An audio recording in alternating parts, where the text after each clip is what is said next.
quelles sont les évolutions ayant transformé les pratiques managériales? C'est la problématique du jour. Pour prendre en charge la problématique, la Fédé, à l'initiative de Claude Vivier, a réuni des universitaires, des chefs d'entreprise et des acteurs de la vie économique.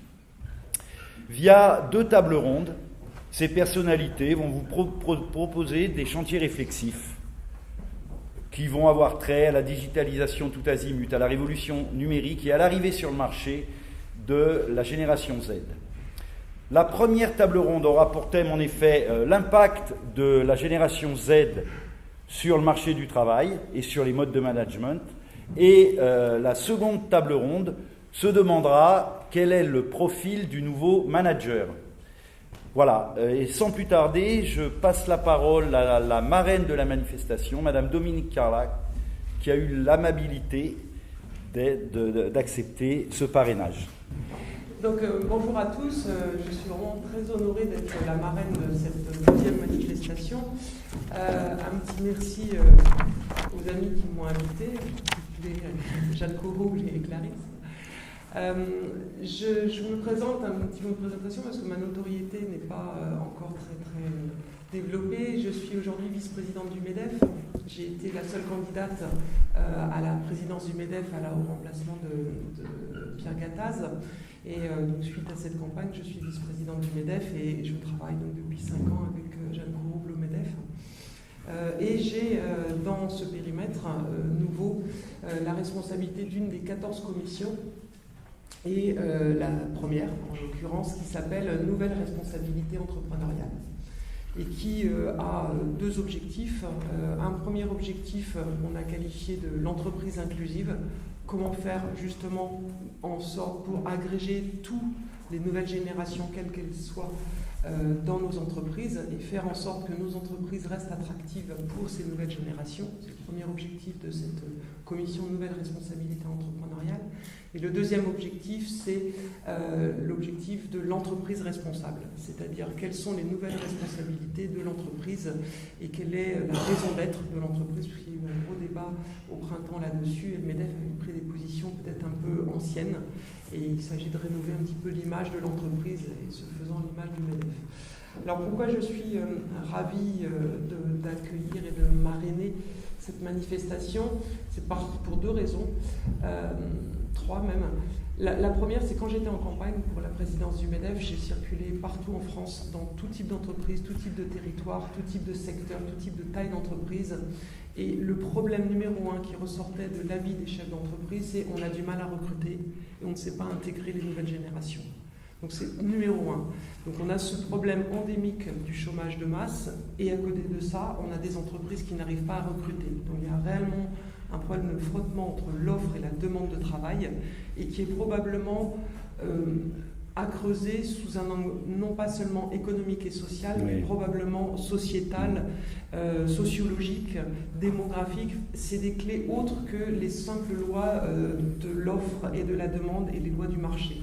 Donc ça m'a beaucoup interpellée. C'est la première raison pour laquelle je pense que c'est important qu'on travaille sur le fond et même sur la théorisation du phénomène, parce qu'on ne peut pas se permettre d'avoir un pays avec un chômage de masse et des chefs d'entreprise qui ne trouvent pas à recruter. Ça, c'est la première raison. La deuxième raison, c'est que moi-même, je suis chef d'entreprise. J'ai une entreprise depuis 27 ans que j'ai créée pratiquement en sortie d'études et en sortie de parcours sportif de haut niveau.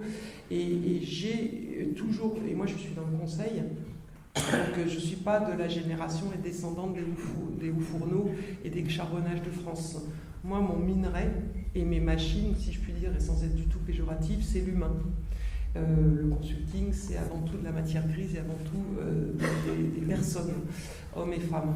Et du coup, c'est un sujet hypersensible, parce que moi j'ai créé à Grenoble, mais quand vous arrivez en région parisienne, j'ai fait un établissement secondaire et aujourd'hui c'est mon siège, vous êtes exposé à un phénomène que je ne connaissais pas quand j'étais à Grenoble, qui est le turnover.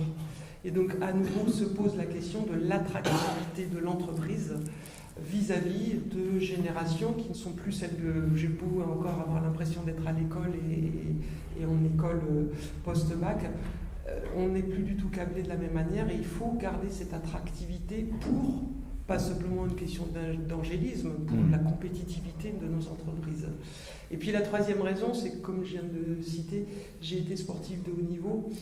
Je n'ai pas fait d'études ni managériales ni d'ingénieur, et pourtant je suis chef d'entreprise et j'ai puisé dans mon parcours de sportif de haut niveau les clés entrepreneuriales et les clés managériales. Et donc du coup, ça m'attire beaucoup de continuer à réfléchir sur comment aujourd'hui un jeune, de la manière dont il est câblé, comment je peux l'attirer dans mon entreprise et l'attirer dans l'entreprise en général, parce que je vois bien que ce soit à l'échelle de mon entreprise ou de mes pairs ou MEDEF, il y a un schisme qui est en train de s'opérer entre les nouvelles générations et le monde de l'entreprise et du travail, et que si on ne réduit pas cette fracture, on aura de sérieux problèmes de compétitivité et d'avenir sur le plan international.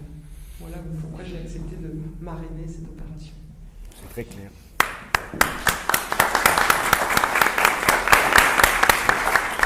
Alors l'humain, il va en être beaucoup question dans ce qui va constituer la première intervention de notre première table ronde.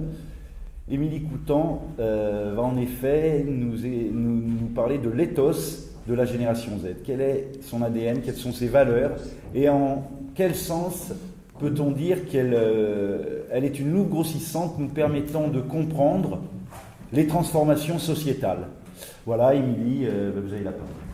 Bonjour à tous. Donc, je suis Émilie Coutan, je suis sociologue de l'imaginaire. J'ai créé un cabinet d'études qui s'appelle Tendance Sociale, qui fait cette année ses 10 ans d'existence. Et je travaille sur différentes thématiques, réalisant des études, analyse de tendances émergentes, de l'accompagnement et du conseil collectif, en passant par la recherche expérimentale, en addictologie comportementale, sur le terrain des jeux d'argent et de hasard. Je suis également présidente du groupe d'études sur la mode, qui est un groupe de recherche du laboratoire CEAC Sorbonne, dirigé par Michel Maffezoli. On y organise des conférences et des séminaires autour des questions de mode et de ces nouveaux enjeux éthiques, technologiques et d'innovation. Je suis également maman de 2 petites filles de 2 et 4 ans. Je suis genre du surf et de skate et sur la côte atlantique. Donc, je suis venue ici aujourd'hui pour vous parler des nouvelles générations, la transformation des valeurs, en s'appuyant effectivement sur l'expérience personnelle et professionnelle, desquelles je tire quelques enseignements. Je vais donc introduire aujourd'hui sur cette transformation de valeurs sociétales, culturelles, imaginaires qui agitent notre société. On parle beaucoup justement de millennials, de génération Z, pour décrire une génération qui aurait succédé à la génération Y. Cette génération de jeunes qui se traînaient dans les années 80-90. Et ainsi, les millennials, ce serait cette catégorie sociodémographique qui regrouperait tous ces jeunes nés après 1995, dans les années 2000 notamment.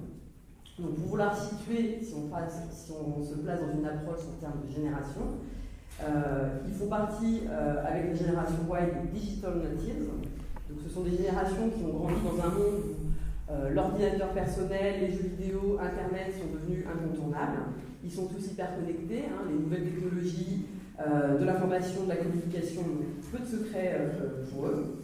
Et donc, idem pour cette dernière génération, qui pour sa part a baigné dedans depuis le plus jeune âge, Internet, smartphone, réseaux sociaux, gestion de l'e-réputation, création de sa propre image en ligne.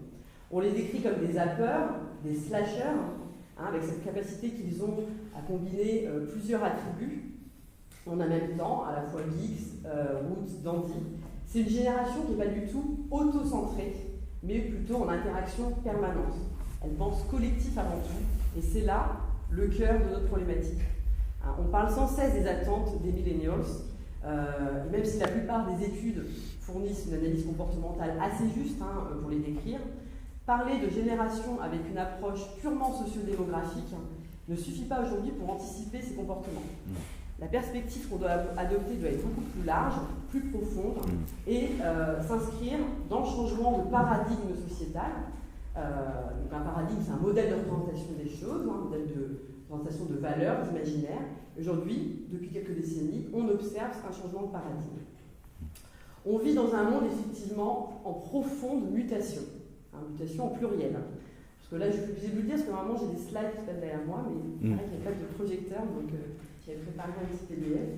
En 15-20 ans, là, on a assisté à beaucoup plus de transformations qu'il y en a eu depuis 1945. Et si nos économies ont pourtant toujours vécu des cycles et des variations, celle qu'on connaît depuis une vingtaine d'années marque davantage une transformation des modèles occidentaux traditionnels dans les pratiques de travail, dans notre rapport à l'espace, dans les formes de socialisation, dans nos expériences de consommation. Les entreprises sont donc confrontées à des comportements multiples qui parfois vont se dérober à nos modèles. Petite connaissance des marchés, arbitrage technologique, modèle économique, forme de distribution et parfois justement culture managériale font partie des éléments soumis à ces fortes mutations qui traversent la société. Donc celles-ci vont transformer à la fois la nature et la forme des relations entre les personnes. On passe de l'autorité, la recommandation, à l'influence, la confiance, ainsi que les liens entre les institutions, les marques et les différents publics. Pourtant, on va continuer à utiliser des outils qui appartiennent à l'ancien monde.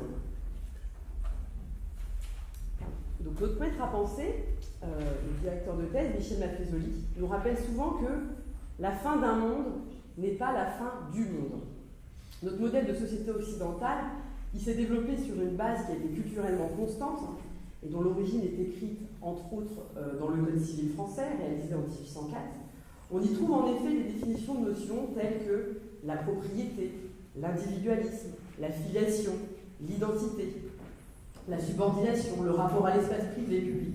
Tout ceci a constitué une base culturelle issue de la culture judéo-chrétienne, à l'origine d'une large part de nos cultures managériales.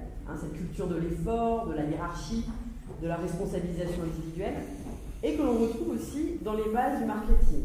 Une approche centrée sur l'utilisateur individuel, ce qu'on appelle du user-centric, la personnalisation de l'offre, etc. L'an 2000 a marqué un tournant apportant des mutations sociétales que la culture digitale et les nouveaux usages technologiques vont cristalliser et amplifier par la suite.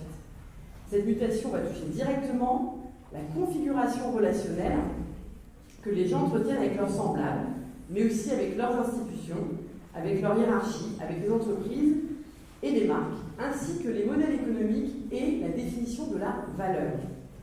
Mais en réalité, ce ne sont pas les consommateurs, les clients ou les travailleurs qui ont profondément changé au cours de ces 15 dernières années.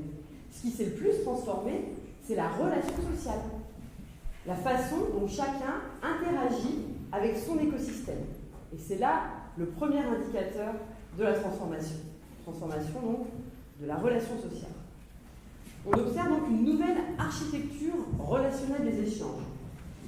On peut en fait établir une espèce de différenciation entre deux modèles de relations humaines, comme matrice globale des échanges. La première est celle qui a été historiquement la structure formante du paradigme moderne, de notre modernité.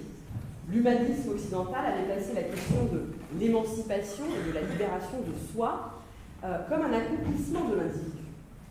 En plaçant l'individu au centre du monde, nos sociétés ont repris ce principe et l'ont étendu aux architectures, dans la culture managériale, dans le système des médias, jusqu'à l'arrivée du web, dans les systèmes bancaires également. C'est peut-être Anthony qui va nous en parler tout à l'heure. La seconde architecture d'échange qui se met en place est un modèle qui fut particulièrement visible dès les premières émergences d'Internet. Il est caractérisé par une distribution forte de ces échanges dans de nombreux secteurs, dans tout l'écosystème. Et on remarque que ce système est, dans de nombreux secteurs, devenu la clé de tous les nouveaux modèles économiques et managériaux émergents.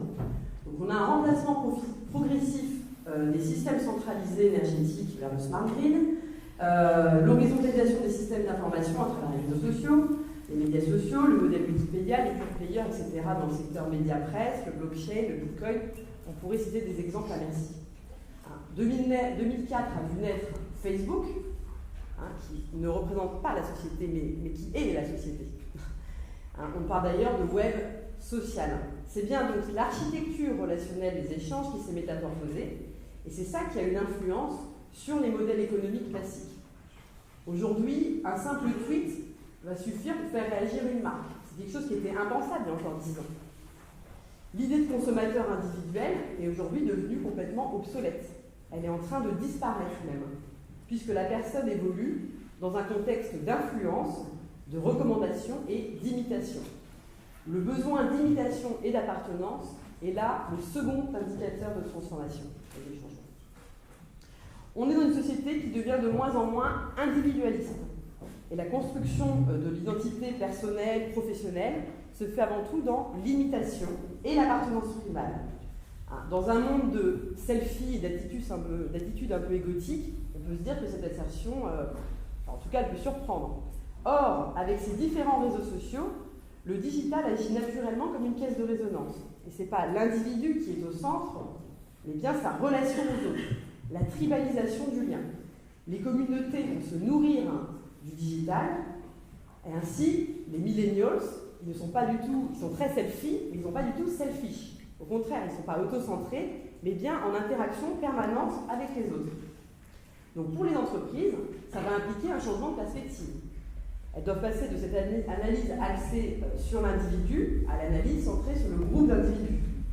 L'enjeu va être d'identifier un nombre limité d'expériences relationnelles et ou de comportements de consommation, et se demander alors quelle va être la promesse relationnelle, ou plutôt communautaire, avec donc une attention toute particulière envers les jeunes générations.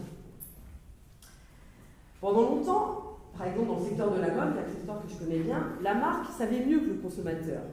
La mode se présentait comme une prédictrice de tendance qui convenait de suivre.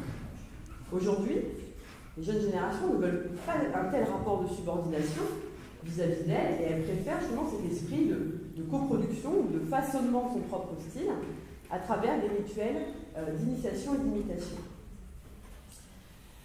On entre dans une ère de ritualisation des modes de vie. La ritualisation, ce besoin de ritualisation, est le troisième indicateur fort du changement sociétal. La société civile tente depuis des années de faire disparaître les rituels de passage, par exemple la première communion. Pourtant, on remarque justement chez les jeunes générations une quête de nouveaux rituels de passage. Tous les jurys présents dans la télé-réalité en sont un bon exemple, tout comme aussi les biseautages qu'on peut observer. Bien sûr, ça peut amener à quelques excès qui sont condamnables, mais ces rituels d'intégration sont très importants, plus importants qu'un contrat passé entre quatre yeux. Ce qui s'opère dans ces rituels, c'est bien aussi cette magie de l'être ensemble. Michel Maffezoli parle d'un réenchantement du monde. C'est la magie du partage, de l'initiation, le sentiment de faire partie de quelque chose, d'appartenir à un tout. La culture individualiste qui a bercé la première moitié du XXe siècle cède la place à une motivation forte à retrouver des expériences d'implication, de partage, de participation et le sentiment d'appartenance à un tout. En deux mots, si tout l'après-guerre européen se centre sur des valeurs d'émancipation, de libération et d'autonomie, le passage au XXIe siècle redonne vraiment sa place au lien social et à la force d'attraction du collectif, voire à une sorte d'oubli de soi dans ce collectif.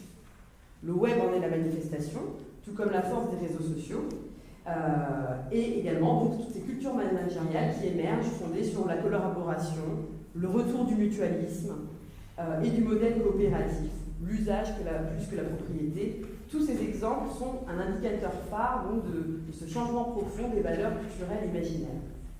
Alors, quelle transformation s'opère dans le monde du travail ?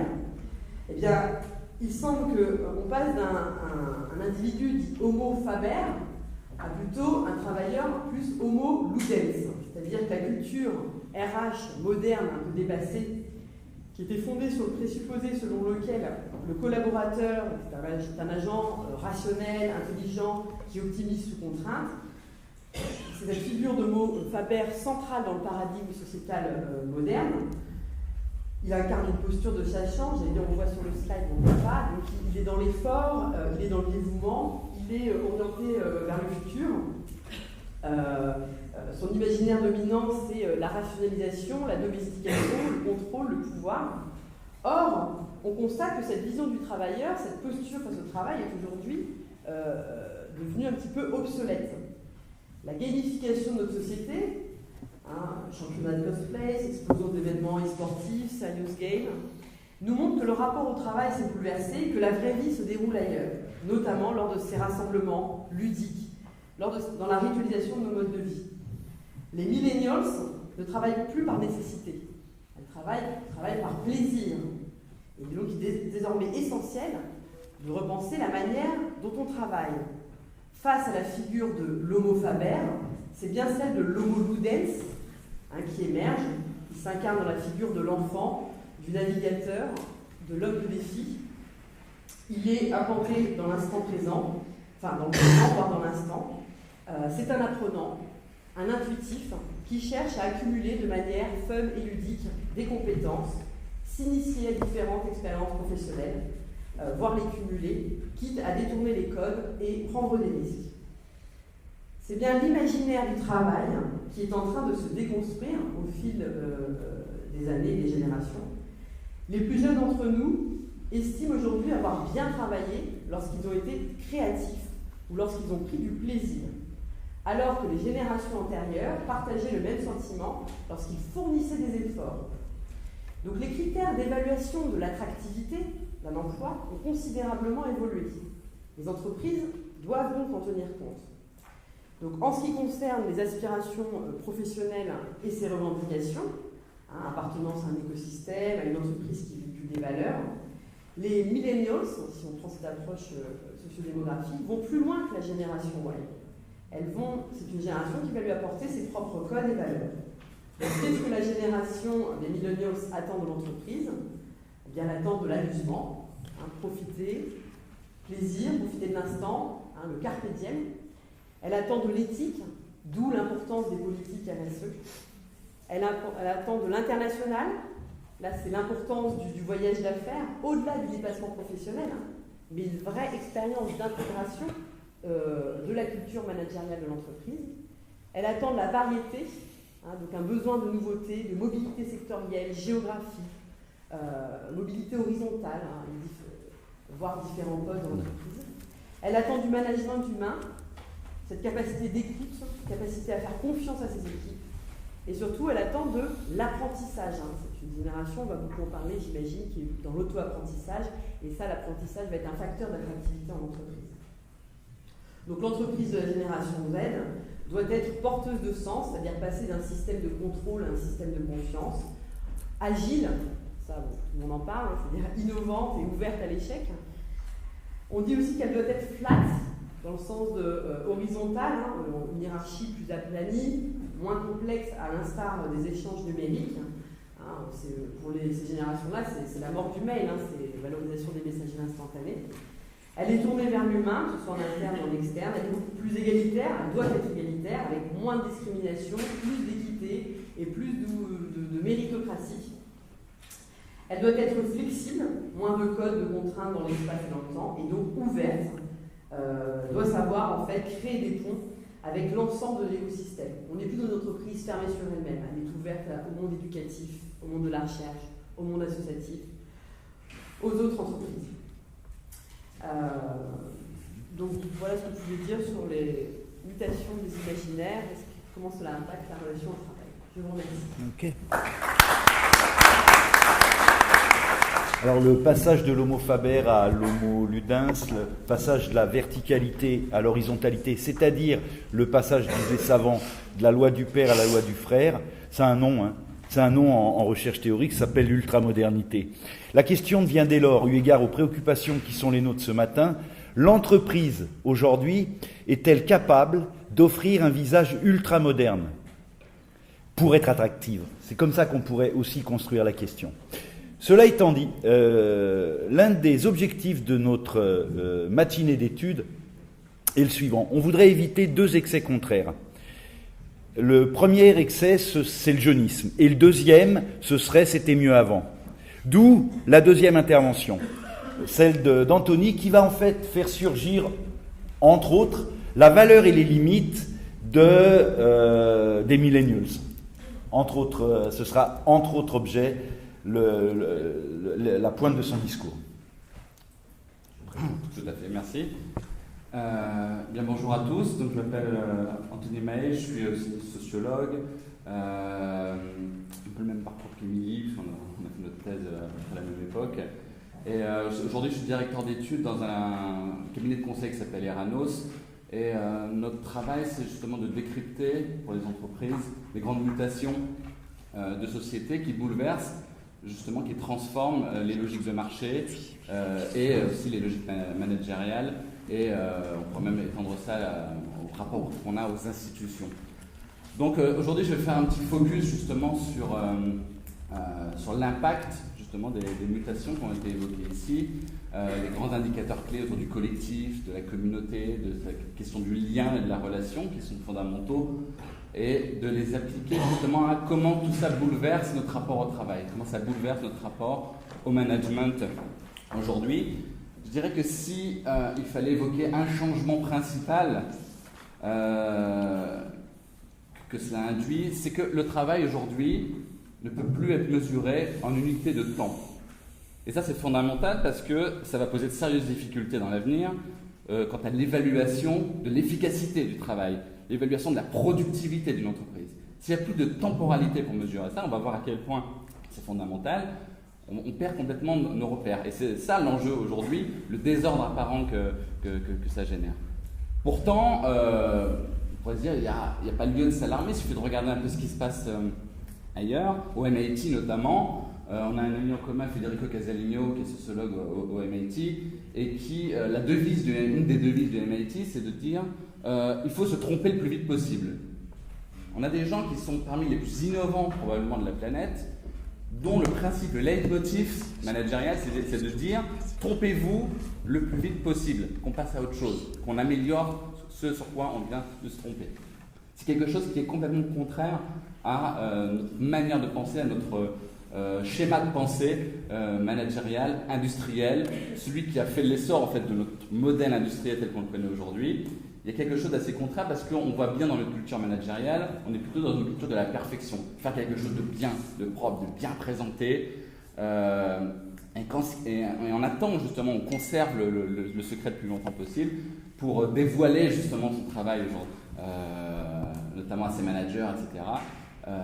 Et il n'y a pas cette idée justement d'aller chercher à se tromper. Donc on voit que ça marche. Il y a quand même des labos très innovants. On a vu émerger sur ce principe les économies de plateforme, la logique du hub, la notion de créativité qui a été évoquée. Aujourd'hui, la créativité, ça passerait par là.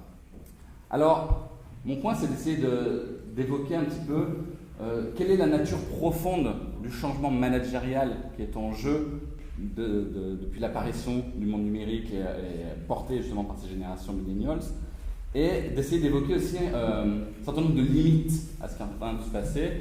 Je pense que c'est normal qu'on ne voit pas véritablement et qu'on ait du mal à décrypter ce qui se passe parce qu'on n'a pas trouvé les modèles managériaux qui vont être ceux de demain. On ne les a pas encore trouvés.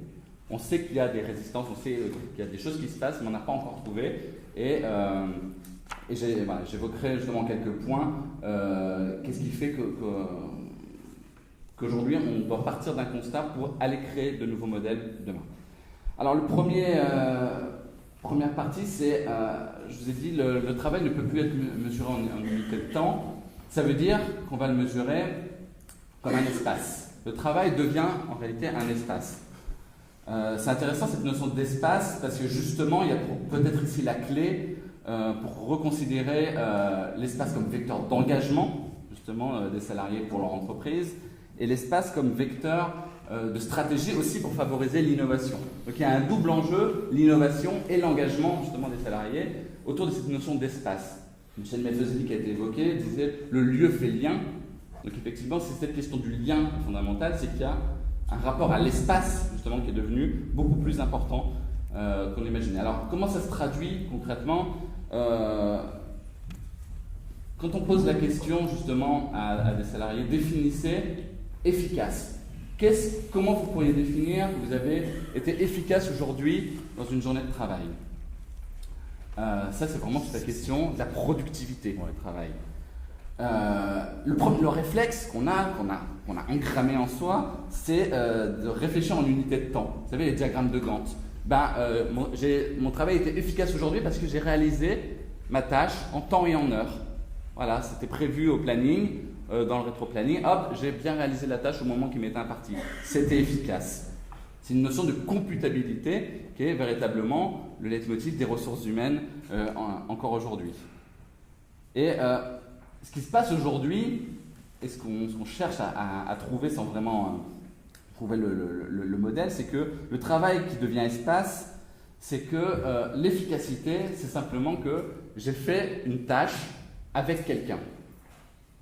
Donc il y a une espèce de primum relationniste, une relation qui fait que ce qui compte, c'est de l'avoir fait, d'avoir partagé quelque chose, d'avoir partagé une tâche, d'avoir partagé un projet, voilà, autour d'un espace d'accueil, voilà, et d'avoir collaboré ensemble.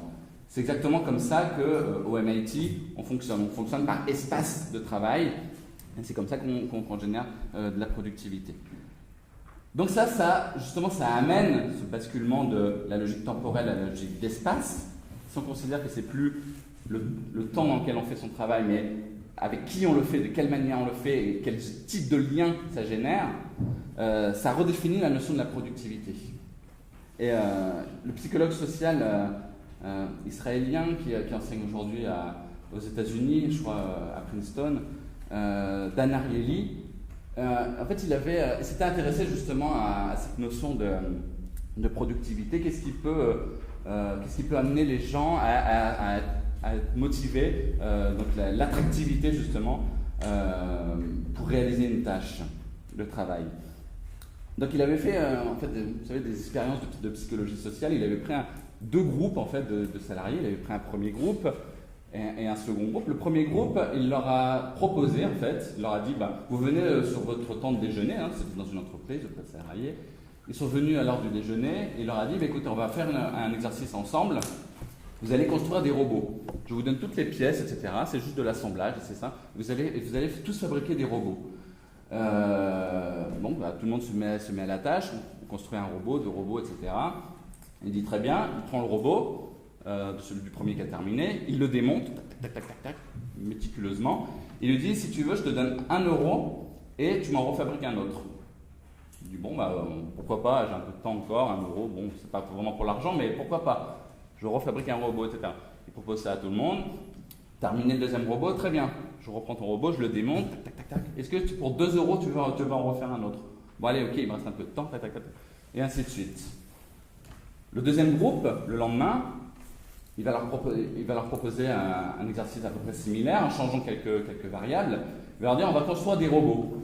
Donc chacun construit son robot. Il dit, super, maintenant, on va jouer avec ces robots. Et donc, on va jouer avec les robots. Donc chacun commence à jouer, etc. Et on commence à créer une fiction, une scénarisation autour de ces robots. Il dit, mais là, il ne manquerait pas un robot un peu méchant, un peu, etc. Ok, qui veut le fabriquer? Ok, moi, je vais le fabriquer, j'ai une idée comment on peut le faire, etc. Là, il nous manquerait peut-être un autre super-héros, etc. Ah ok, je vais le fabriquer, etc., etc. À la fin, il a comptabilisé le nombre de robots fabriqués dans le premier groupe, sur l'incitation monétaire, et le second groupe, l'homo ludens, sur l'incitation justement à jouer, justement. Le rapport était grosso modo de 1 à 4. Donc il y avait 4 fois plus de robots produits dans le groupe où on jouait avec les robots, sans aucune incitation financière. Simplement parce qu'on a créé un espace de jeu. Ça nous dit 2 choses. Il y a une chose qu'on sait, que toutes les nouvelles théories du management nous disent aujourd'hui. La première chose qu'on sait, c'est que effectivement, les jeunes, la génération, les milléniaux particulièrement, ont besoin que leur travail ait du sens. Voilà, ça c'est un fait, c'est pas une grande surprise. Oui, on a besoin que ça ait du sens, on a besoin que les tâches qu'on nous confie aient du sens, qu'on en fasse quelque chose véritablement. Mais surtout, ce qu'on a probablement sous-estimé et que nous montre cette expérience en réalité, c'est qu'on a sous-estimé à quel point c'est crucial pour les gens de montrer aux autres ce qu'ils font. De montrer que ce qu'ils font a du sens aussi aux autres. Donc, c'est d'inclure les autres. C'est pas simplement de dire j'ai fait quelque chose qui a du sens pour mon entreprise, c'est de montrer que ça a du sens pour tous ceux qui m'entourent. C'est ça l'idée de la relation de l'espace qu'une entreprise. Donc, il faut aussi savoir montrer, et ça c'est une clé du management qui paraît importante, à quel point le travail réalisé est important aux yeux des autres. J'ai contribué justement à ce qu'on puisse jouer tous ensemble, scénariser, etc. Et j'ai vu la joie dans le regard des autres de ce qu'on a pu faire ensemble. C'est ça, c'est cette notion de retentissement en fait que cherchent particulièrement ces jeunes générations aujourd'hui. Donc, le travail est d'abord une relation. Oui. En fait, on l'a oublié parce que on retient surtout la notion un petit peu fonctionnelle du travail. Le travail, c'est réaliser un certain nombre de tâches dans le but qu'une entreprise fasse son chiffre d'affaires, etc., etc. On réduit ça à un certain nombre de fonctions comme ça qui s'enchaînent, mais on a oublié, en réalité, notre époque. Notre époque, c'est 2 siècles et demi de civilisation, de culture qui se sont formées depuis la philosophie des Lumières. On a oublié que le travail, c'était aussi une dimension anthropologique, c'est un espace de vie. Donc, tout ça amène en réalité un changement de sémantique. Je pense qu'il faut essayer de poser un peu des nouveaux mots pour essayer de comprendre ce qui se passe. On a une forme de travail en fait, qui crée notre culture, qui est vraiment engrammée en nous. Il faut en avoir conscience pour savoir qu'est-ce qu'on doit changer aujourd'hui. Donc qu'est-ce qu'on doit changer? C'est justement cette notion de travail considérée comme un flux rationnel. Le travail, le principe du travail, l'objectif, le leitmotiv sous-jacent du travail, du management, etc., c'est de conduire à l'autonomie. L'autonomie des salariés, on leur donne les clés justement pour qu'ils réalisent eux-mêmes leurs tâches, individuellement, de façon auto-centrée. Quand on prend en considération que justement c'est plus ça qui est en jeu dans ces nouvelles générations, qu'est-ce que ça veut dire? Ça veut dire que le travail, il va falloir y trouver peut-être au moins provisoirement un autre mot, on pourrait parler de l'ouvrage, un vieux mot. Mais l'ouvrage, il renvoie à une notion d'accomplissement, pas forcément de flux rationnel, de fonctionnalisation. Et de l'autonomie, et en fait on voit ce qui est important, c'est de générer une sociabilité. Comment faire ensemble que le travail soit produit dans un espace de sociabilité? Pas simplement que chacun ait la clé de la réussite individuelle, et on voit justement la question de l'évaluation du management qui surgit ici, mais de la sociabilité, faire en sorte que ça puisse faire du lien entre les gens. La question de l'émancipation, ça c'était une grande idée, une belle idée d'ailleurs, l'émancipation par le travail. Mais aujourd'hui, si on reste bloqué sur cette idée-là, on oublie que ce qui compte, c'est la connectivité chez les jeunes.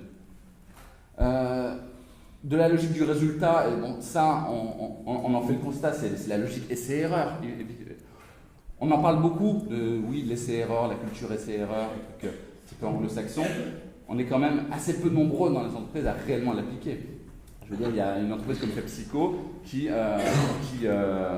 oblige ses salariés, donc les directeurs d'unité, à présenter des pourcentages de risques qu'ils ont pris. À la fin. Ça, c'est une manière de dire il faut qu'on se trompe. Si on ne se trompe pas, on ne pourra pas innover. Et du perfectionnisme, justement, typiquement, quand on mène un projet dans une entreprise, on ne le présente que quand il est parfaitement ficelé. Quand il est bien, il a été relu par tout le monde, etc. Personne ne l'a vu, il reste secret jusqu'au moment de son dévoilement, une espèce de ritualisation comme ça, de présentation de projet en entreprise. J'ai passé 7 ans dans une banque, je sais de quoi je parle. Et aujourd'hui, ce qu'indique justement cette nouvelle forme de travail, donc l'ouvrage et d'accomplissement, c'est la logique du quick and dirty. C'est exactement ce qui anime aujourd'hui les designers, ce qui anime les innovateurs dans ce genre. Le quick and dirty, c'est on fait salement mais rapidement. On n'a pas besoin que ce soit parfait, que ce soit fini, etc. Justement parce qu'on considère que c'est dans la relation qu'on va faire que ça va se terminer. Donc si on achève quelque chose, on empêche de faire un lien. Vous voyez, c'est ça la limite de l'individu. Si on fait tout seul son produit, on ne peut pas se relier. Donc se relier, ça veut dire mettre en place une dynamique où, faites quelque chose, finissez pas, quelqu'un d'autre va le finir de toute façon. C'est pas vous, c'est collectif. Alors on se dit, ouais, très bien, mais est-ce que ça marche vraiment? Comment ça peut marcher? Il y a quand même des exemples de ça. Il y a une plateforme qui s'appelle GitHub, qui est une des plus grosses plateformes de codage, de production de software aujourd'hui dans le monde. C'est une plateforme communautaire à l'origine, et on s'est rendu compte dans le milieu du codage que les génies de type Bill Gates, etc., qui produisaient leur code dans leur garage pour fabriquer leur soft et qu'ils le sortaient comme un héros brandissant son trophée, ça n'existe plus. Aujourd'hui, plus personne n'est capable de produire un code à lui tout seul pour générer une nouvelle application. Donc, cette plateforme-là en est le principe même. J'ai une idée de code, j'ai des intuitions, mais voilà, c'est pas achevé. Je la mets à disposition d'une plateforme et il y a d'autres codeurs qui vont prendre le truc, qui vont avoir une autre un autre angle de lecture, une autre vue sur ce code et va continuer le code. Et aujourd'hui, en assemblant comme ça, par agrégation de codeurs, c'est comme ça qu'on innove et qu'on crée parmi les applications les plus innovantes aujourd'hui. Même Google, etc., Apple investissent justement dans GitHub pour aller chercher justement des nouvelles idées. Donc ça marche, il y a quelque chose qui fonctionne là-dedans. Donc ce qui est important, on a parlé de la notion du travail fonctionnel, travail anthropologique. Je pense qu'il faut aussi glisser sémantiquement, au moins provisoirement, pour se mettre en tête que quelque chose est en train de changer, que le management, ça devient aussi du ménagement. Le ménagement, chez Heidegger, vous savez, c'est cette idée de il faut faire en sorte que des gens puissent se relier, ménager, faire en sorte, ménager la chèvre et le chou. On dit, oui, il y a des gens très différents, la chèvre et le chou, il va falloir faire en sorte qu'ils arrivent à faire des choses ensemble. Parce que c'est là qu'est la clé de l'innovation, qu'est la clé de l'implication aussi des salariés. Alors, donc là, on voit qu'il y a ces mutations, il y a un certain nombre de clés qui sont en train d'émerger, il y a un changement de sémantique à opérer. Mais il ne faut pas ignorer le désordre, en réalité, que c'est en train de générer. Le désordre qui est en train de provoquer l'arrivée de ces générations dans nos modèles managériaux. Je dis désordre parce que ces nouvelles générations, en réalité, on sait bien ce qu'elles refusent. Elles refusent la verticalité, le patriarcat, etc. Là, on voit où sont les zones de refus et qui nous obligent à essayer de changer les choses. Par contre, on ne sait pas réellement ce qu'elles défendent, en réalité. Qu'est-ce qu'elles défendent, ces générations? Elles sont en permanente opposition. C'est ça qui donne l'aspect assez confus de la vie quotidienne. Jung, il parlait justement, et depuis en psychologie, on en parle beaucoup, de phénomène d'énantiodromie. L'énantio, c'est justement le désordre, dromie, c'est la course. L'énantio, c'est l'opposition, et le dromie, c'est la course. C'est une course à l'opposition. En réalité, la posture psychologique dans laquelle sont ces générations, c'est de s'opposer. Je sais que ce modèle que vous me proposez, patriarcal, le modèle pyramidal, etc., c'est pas ça qu'il faut. On n'en veut pas de ça. Par contre, je ne sais pas quoi vous dire. Je ne sais pas qu'est-ce que je veux, faire de la communauté, du lien. En réalité, c'est pas un programme, ça. Hein. Je vous dis là... Même ce que dit Émilie tout à l'heure, oui, les jeunes veulent du lien, ils veulent de la relation. C'est pas du tout un programme. Non. C'est un état de fait, c'est un désir, c'est quelque chose. C'est comme ça qu'on trouve du sens, mais il n'y a pas du tout de programme. Donc là, on a affaire à deux grammaires. Nous, on a une grammaire diurne, si vous voulez, on définit des programmes. On a toute une logique managériale, pyramidale, etc., avec des logiques de carrière, de mobilité, de possibilités de mobilité inter-entreprise, etc. Tout était bien quadrillé. Là, il n'y a aucun programme qui est proposé, juste une opposition, de dire non, c'est pas ça qu'on veut, on ne peut pas supporter d'avoir une relation patriarcale, une relation verticale comme ça, il faut de l'horizontalité, etc.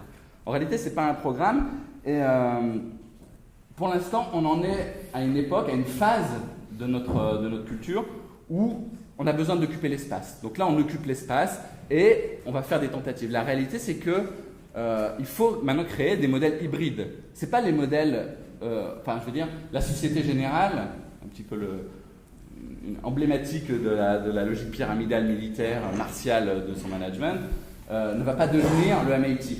C'est pas possible. Alors on peut s'inspirer de choses, etc. Donc ça veut dire que demain, il va falloir trouver des formes hybrides.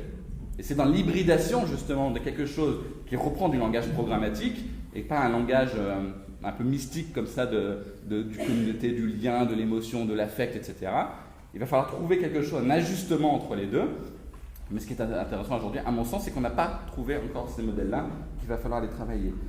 Ensuite, il ne faut pas, il faut quand même, avant de foncer tête baissée dans ces nouveaux modèles managériaux communautaires collectifs, c'est que oui, il y a une négation de l'autorité d'une certaine manière, portée par ces générations, de la sanction, etc. Et on parle justement du management par la bienveillance. La question de la bienveillance est intervenue, le manager bienveillant, etc., qui doit faire en sorte que tous les gens se sentent bien en entreprise, etc. À y réfléchir, je vous livre comme ça mon hypothèse. La bienveillance, c'est ce qui reste quand on a essayé d'écarter par tous les moyens la question de l'autorité. C'est-à-dire qu'il y a une tension en réalité entre cette bienveillance qu'on cherche à obtenir et l'autorité. Il y a toujours une forme d'autorité. On ne peut pas se passer d'une forme d'autorité en entreprise, et ce n'est pas la bienveillance qui va la remplacer. C'est en ça qu'on pense avoir trouvé aujourd'hui des modèles de remplacement. En réalité, autorité, bienveillance, c'est la même chose. L'autorité reste dans l'ombre de cette question de la bienveillance. La bienveillance, l'autorité c'est paternel, la bienveillance c'est maternel. Il y a toujours une autorité chez la mère, qui peut être bien plus violente et bien plus dure que l'autorité paternelle. Donc ça veut dire que c'est pas là-dedans qu'il y a encore la solution. Et la question de la confiance ne peut pas être résolue là-dedans. Et enfin, le dernier point, c'est la question de la mobilité professionnelle. C'est intéressant de voir l'apparition de ces communautés, de ces espaces autour de nouveaux codes. Mais après, il va se poser la question de l'intercommunauté. Parce que c'est toute cette logique de start-up qui plaît particulièrement à ces jeunes générations. C'est bien, c'est des logiques très, très codifiées, très relationnelles, très fortes. Mais après, comment se pose la question de l'intercommunauté ?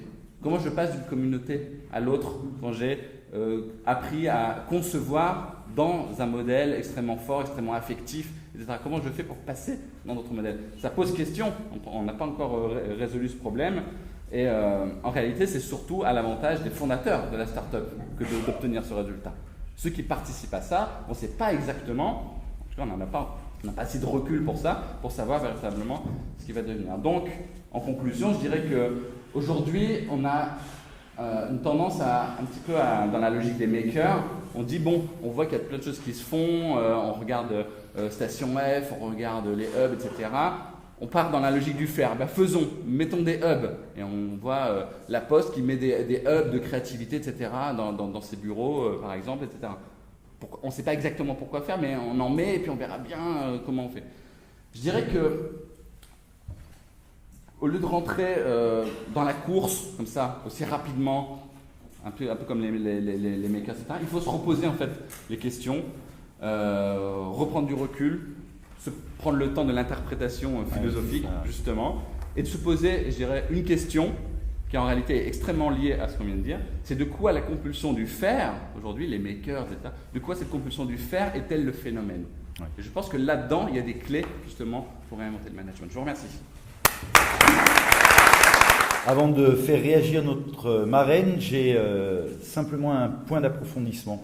Je voudrais revenir sur la distinction, en tout cas sur le couple autorité et bienveillance. En réalité, les deux termes nouent des liens d'intimité, ils nouent des liens insécables. Pourquoi ? Parce que autorité, en latin, ça vient d'auctoritas, faire grandir, faire croître. Autrement dit, celui qui fait croître, celui qui fait grandir, et qui devrait être, je dis bien qui devrait être le manager, est par le fait même bienveillant. Donc c'est une distinction qui n'existe pas, bienveillance-autorité.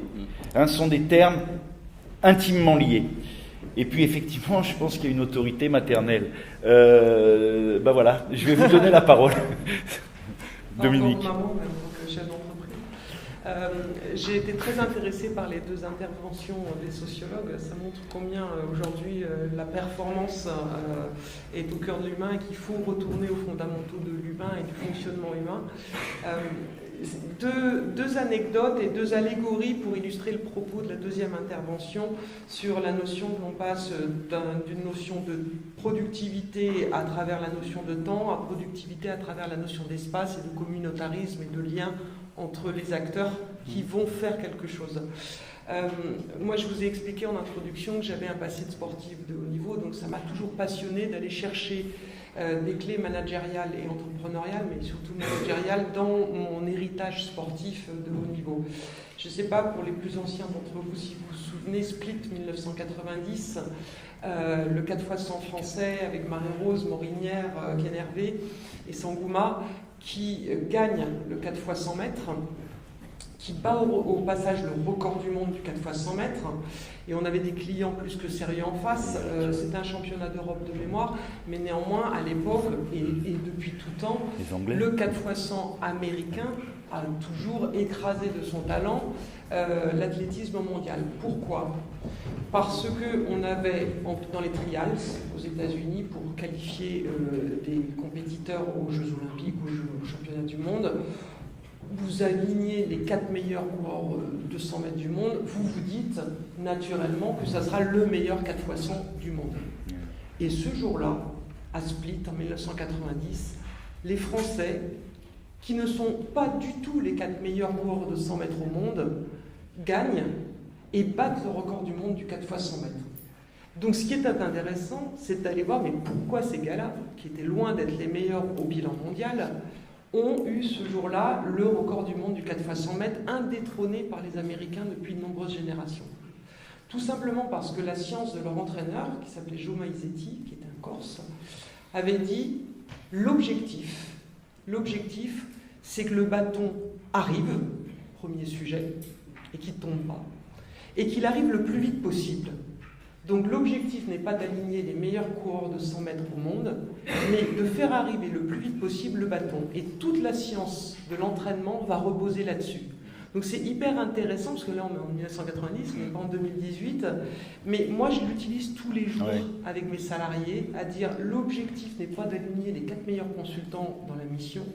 L'objectif, c'est pas d'être dans une culture des moyens, c'est que vraiment vous arriviez, vous, les collaborateurs, à être hyper agiles, hyper performants par le travail que vous allez faire ensemble chez le client. Ensemble. Parce qu'il y aura toujours dans nos métiers de profession intellectuelle le dernier né qui a fait sa thèse, qui est encore plus affûté que celui d'avant, et plus expert. Il y aura toujours des meilleurs que soi si on fait du classement vertical. Par contre, travailler sur la science de l'interface et de la passation de témoins, c'est hyper important tous les jours. C'était une première allégorie, mais qui a une puissance, je dirais, applicative extrêmement forte. La deuxième allégorie, c'est sur votre notion de culture de l'échec. C'est vrai qu'en France, on est un tout petit peu embêté dans notre système de formation avec les classes prépa, les grandes écoles, etc., pour se dire qu'il y a de la place dans la performance, dans la hiérarchie, dans l'élite, à l'échec. C'est un peu compliqué, parce que tout est fait pour être pyramidal depuis assez tôt. Or, allégorie sportive, quand vous regardez Renaud Lavillenie, c'est un perchiste. En 2012, il gagne la perche à Londres, donc champion olympique. En 2014, il bat le record du monde historique à Donetsk, en plus sur les terres de Boubka. Il fait 6,16 m. 6,16 m, je ne sais pas si vous remarquez ce que c'est pour un gars d'un mètre 75, 76, c'est vraiment dingue la performance. Et pourtant, il gagne dans les 2 cas son record du monde et les championnats olympiques sur un échec. C'est hyper intéressant l'allégorie du saut à la perche ou du saut en hauteur. Vous gagnez sur un échec. Et pourtant, vous pouvez être champion olympique. Et pourtant, vous pouvez être recordman du monde et faire 1m75 et être un gringalet. Donc le côté culture de l'échec, c'est vraiment important de diffuser dans les entreprises parce que vous allez plus haut. Vous allez plus haut grâce à l'échec. Il y a un cabinet célèbre qui est le cabinet conseil de Pepsi aux États-Unis, en com, qui avait sorti le slogan « Fail harder ». Plantez-vous et plantez-vous bien. Et vous irez à la performance. Donc c'est vraiment intéressant aujourd'hui de dire ça dans nos générations, parce que fail harder et tu seras performant.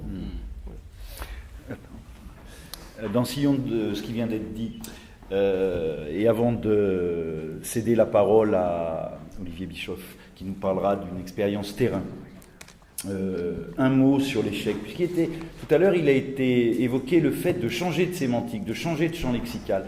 Moi, la question que j'aurais envie de poser, c'est Nelson Mandela, en fait, qui m'inspire. Lui disait, dans la vie, où je réussis, où j'apprends. Ce qui signifie que le mot échec n'avait plus sa place. Voilà. Alors je me demande si de ce point de vue-là, il n'y a pas un travail sémantique aussi à faire, puisque en fait le son d'Anthony qui était très arendtien, en fait dans la toile de fond de ton propos, c'était la tripartition œuvre, action, travail qu'on trouve chez Hannah Arendt et qui elle nous invitait à un changement sémantique. Je me demande si on ne pourrait pas l'appliquer également au mot échec. Cela étant dit, je voudrais après avoir écouté des gens qui nous ont proposé une approche théorique, je voudrais, à présent, avoir une approche beaucoup plus terrain. Bonjour à toutes et à tous. Alors, pour mieux vous situer, je vais vous éclairer sur ce qu'est la réalité du groupe auquel j'appartiens. Dentsu Exist Network est le 4e groupe de communication au monde, qui emploie environ 50 000 collaborateurs dans plus d'une centaine de pays, dont 1200 officient en France, et sur les 1200 collaborateurs qui exercent leur talent à l'échelle hexagonale, 70% sont issus des générations dont on parle ce matin, Y et Z. La moyenne d'âge dans le groupe est de l'ordre de 34 ans, et la répartition homme-femme s'inscrit dans un rapport de 45-55.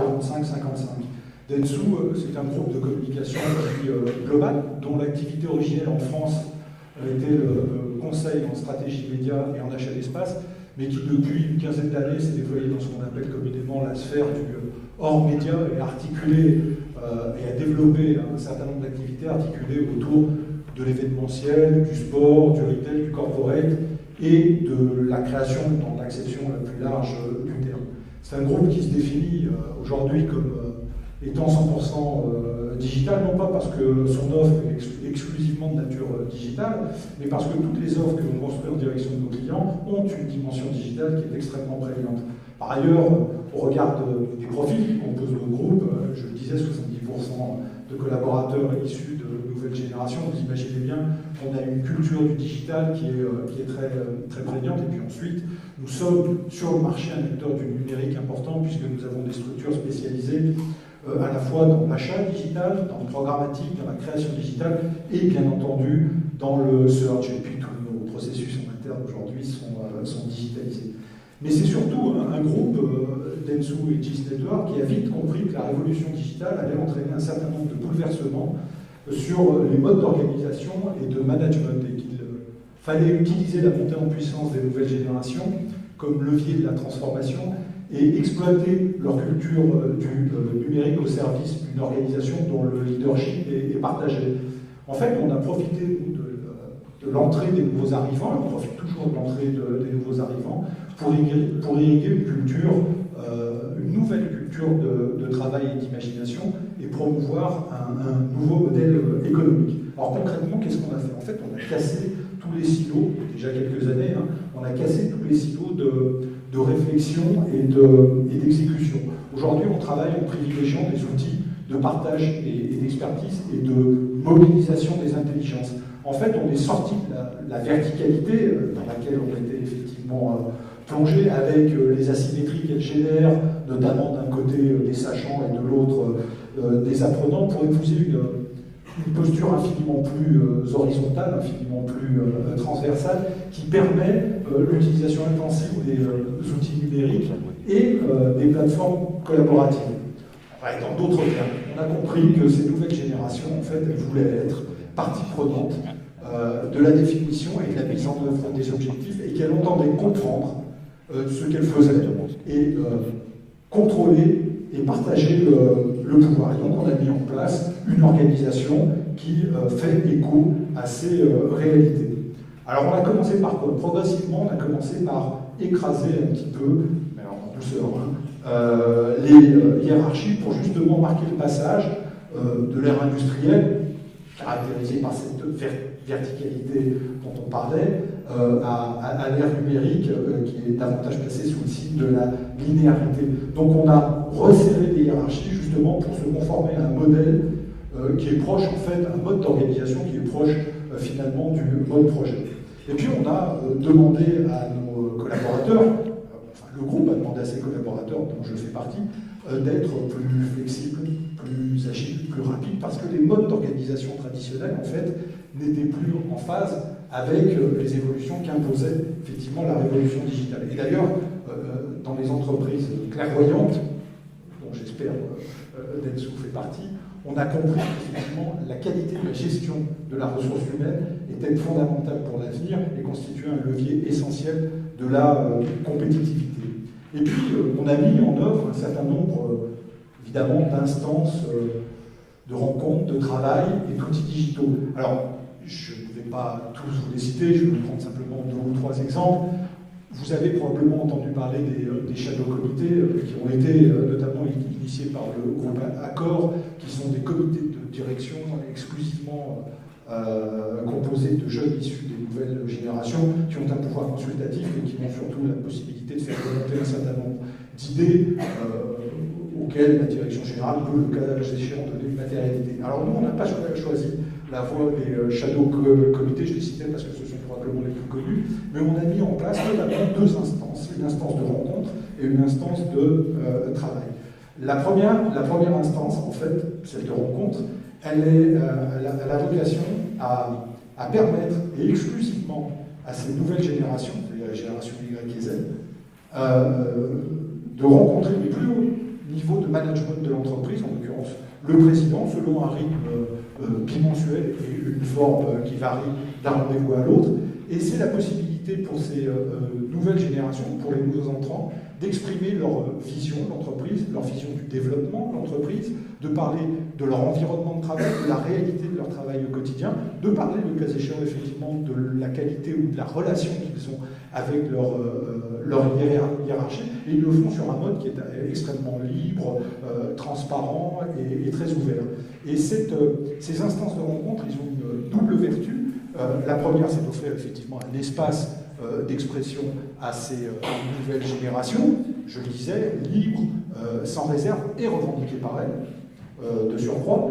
Et c'est aussi d'offrir à notre président une source inspirationnelle nouvelle qu'il partage par ailleurs avec ses collaborateurs. Alors ce sont des instances de rencontre qui sont très mobilisatrices, très fédératrices, et qui, évidemment, ont vocation à perdurer. Elles durent depuis déjà quelques années, et je pense qu'effectivement, elles dureront encore plusieurs années. La deuxième instance dont je voulais vous parler, c'est une instance de travail. Alors, on l'appelle un stack. J'appartiens à un groupe anglo-japonais dans lequel on jargonne beaucoup dans la langue de Shakespeare. To stack en anglais, ça signifie empiler, pour ceux qui ne le savent pas. Donc le stack, c'est un empilement. Alors quel est son objet? En fait, ce sont des groupes de travail qui sont composés essentiellement de jeunes issus des nouvelles générations, qui sont pilotés par ces jeunes, majoritairement par ces jeunes issus de nouvelles générations, mais auxquels on adjoint évidemment des représentants d'autres générations. Et leur vocation, c'est de faire en sorte que les différentes structures du groupe, qui ont des activités toutes très différentes, puissent travailler ensemble. C'est de créer des synergies et c'est de croiser les compétences et les expertises. Et de gagner à la fois en qualité dans la construction de nos offres et en efficacité dans leur expression commerciale. Et ce sont en fait des instances de travail, des groupes de travail qui fonctionnent remarquablement bien, dont les résultats sont excellents pour le groupe, et là encore, qui ont vocation évidemment à perdurer, même si leur composition, leur forme évolueront probablement dans le temps, mais ce sont des outils qui nous permettent de nous imprégner de cette culture effectivement du collaboratif et de l'échange. Puis enfin, je parlerai d'un outil. Tous les grands groupes de communication se sont dotés d'outils évidemment digitaux. Publicis est un concurrent, mais je le cite, a créé Marcel, qui est un outil d'intelligence artificielle que je vous invite à découvrir, qui est très intéressant. Nous, on a créé un outil qui s'appelle Néon, et dont l'objet, et donc on a installé un outil qui s'appelle Néon, dont l'objet est de créer une logique sociale et collaborative autour du travail. C'est-à-dire que c'est un outil qui permet à chaque collaborateur d'entrer en contact avec n'importe quel autre collaborateur dans le monde, d'échanger avec lui, de prendre de l'information, de le solliciter dans le cadre d'un pitch national ou international, et c'est un outil qui nous a fait gagner un temps absolument infini, à la fois dans le traitement de l'information, dans l'échange d'informations, et qui est évidemment, qui a vocation à être extrêmement interactif. Donc on voit qu'on est vraiment imprégné de cette culture de la collaboration et de l'échange au sein de notre groupe. Alors, vous imaginez bien que cette culture du collaboratif et du partage a eu des conséquences sur le management. Alors, je ne veux pas déflorer la prochaine table ronde, mais aujourd'hui, on nous demande moins d'être des cadres encadrants, inscrits dans leur verticalité et adeptes de l'information descendante, que des coachs, des connecteurs, des joueurs. En fait, on nous demande de taper la balle de fond de cours avec les jeunes générations, en veillant à faire en sorte qu'elles ne passent pas au-dessus de la tête systématiquement pour quand même continuer à exercer les fonctions qui nous sont évidemment dévolues. Et moi, j'ai toujours quand je parle de ce type de sujet, j'ai toujours une phrase de citation de Clémenceau qui me vient à l'esprit, en fait, qui est totalement contre-illustrative de ce que je dis, mais je l'exprime à dessein. Clémenceau disait une bonne décision est une décision prise par un nombre impair de personnes également inférieur à 3. Or, Clémenceau, ce serait probablement aujourd'hui dans l'univers politique, il continuerait effectivement à s'égaler. Dans le monde de l'entreprise, malheureusement, il n'aurait plus sa place parce que l'hyper-concentration décisionnelle est quelque chose qui n'est plus du tout considéré comme une vertu. Au contraire, elle est définitivement à bannir. Et ce que finalement nous apprennent ces nouvelles générations, c'est à réinterroger les idées d'échange, de partage et de concertation. Et ils nous invitent à explorer une nouvelle sphère finalement décisionnelle. Alors, il ne faut pas se leurrer non plus. En finale, ça reste des personnes expérimentées qui prennent les décisions, mais elles le font guider par cet esprit de concertation et nourries par ces valeurs positives. Et les décisions qu'elles prennent doivent être le reflet de cet esprit de concertation et de ces valeurs dont je dis qu'elles sont positives. Et puis, ce que je voudrais ajouter également, c'est que la révolution digitale et la montée en puissance de ces nouvelles générations, elle a eu d'autres conséquences sur le management et notamment dans la gestion relationnelle que l'on a de ces générations. Vous savez, on dit beaucoup que ces générations sont attachées au travail collectif, ce qui est peut-être vrai, mais elles sont aussi très sensibles à la reconnaissance individuelle, à la reconnaissance du talent différencié. Et elles ont besoin d'être gratifiées, récompensées, valorisées. On doit leur témoigner en permanence des signes d'intérêt à l'égard du travail qu'elles réalisent.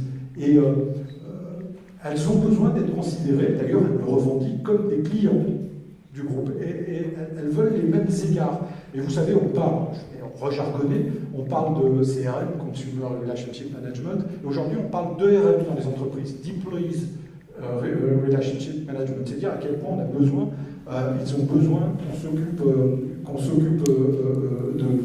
Alors, et puis, on est obligé de s'inscrire, on ne peut plus s'inscrire dans des temps trop longs. Vous savez, on a le sacro-saint entretien annuel d'évaluation qui permet à un collaborateur de faire son bilan de travail annuel avec son N+1. Bien sûr, il continuera à exister cet entretien individuel d'évaluation, mais on est obligé de lui substituer en permanence des temps courts, des séquences courtes. Et ces séquences courtes, en fait, c'est du quotidien. C'est du quotidien. On s'occupe au quotidien de ces nouvelles générations. Et c'est la raison pour laquelle on a créé, dans l'entreprise, dans le groupe et dans d'autres groupes, des fonctions qui sont aussi importantes que surprenantes dans l'énoncé de leur intitulé. On a créé des Chief Happiness Officers. En français, ça donnerait des responsables du département bonheur, on va dire du bien-être au travail. On a créé des talent managers, des responsables du talent.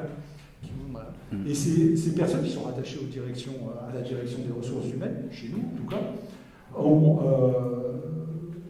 un rôle qui est d'identifier les talents, de les faire éclore, de les faire grandir, de s'occuper d'eux au quotidien, de savoir ce qu'ils pensent de leur environnement de travail, de la qualité de leur travail au quotidien, de la relation qu'ils ont avec leur hiérarchie. En fait, leur rôle, c'est de leur offrir un cadre de travail propre à favoriser leur épanouissement. Et ce sont des fonctions qui aujourd'hui sont essentielles dans la vie d'un groupe comme le nôtre, parce que là encore, vous savez, on dit beaucoup de ces générations qu'elles sont très volatiles, qu'elles sont très infidèles et qu'elles ne développent pas naturellement de sentiment d'appartenance à l'entreprise. Or, ce type d'initiative permet effectivement de fidéliser ses collaborateurs, et dans un groupe comme le nôtre, on a besoin effectivement de préserver nos talents. Et puis, enfin, on a aussi créé au sein du groupe des relais dans chaque structure qui gère une activité. Ce sont des relais évidemment personnifiés, qui sont des jeunes des collaborateurs issus de ces nouvelles générations, et qui ont pour mission de prendre le pouls en fait, social de l'entreprise, de l'apprécier, de faire remonter à la direction des ressources humaines et aux directions générales de structures qui peuvent, le cas échéant, prendre les mesures d'ajustement qui s'imposent. Alors, je voudrais terminer en disant que la révolution digitale a effectivement bouleversé les modèles économiques, elle a chahuté les hiérarchies statutaires, et elle a surtout modifié en profondeur les modes d'apprentissage professionnel. Et c'est tout le bien commun en fait, de l'entreprise qu'il faut apprendre à réappréhender. Il faut notamment l'apprécier au prisme de l'esprit d'échange, de concertation et d'écoute que j'ai évoqué. Et je dirais que la révolution digitale, en fait, ça n'est pas et la montée en puissance de ces nouvelles générations, ça n'est pas qu'un épiphénomène, ça n'est pas qu'un épisode à gérer dans la vie de l'entreprise, mais c'est une réalité qui a profondément bouleversé le mode de gouvernance des entreprises. Alors, ces changements ont leur vertu. Je disais tout à l'heure que ça nous apprend à réinterroger effectivement les notions d'échange, de respect, d'écoute et de concertation. Ces changements ont aussi leurs limites, bien entendu, puisque elles tiennent aux capacités humaines. Quand on demande aux collaborateurs d'être toujours plus flexibles, rapides et souples, eh bien on se heurte effectivement à un plafond de verre à un moment, effectivement. Et il faut éviter probablement le risque à terme de fragilisation et de désincarnation.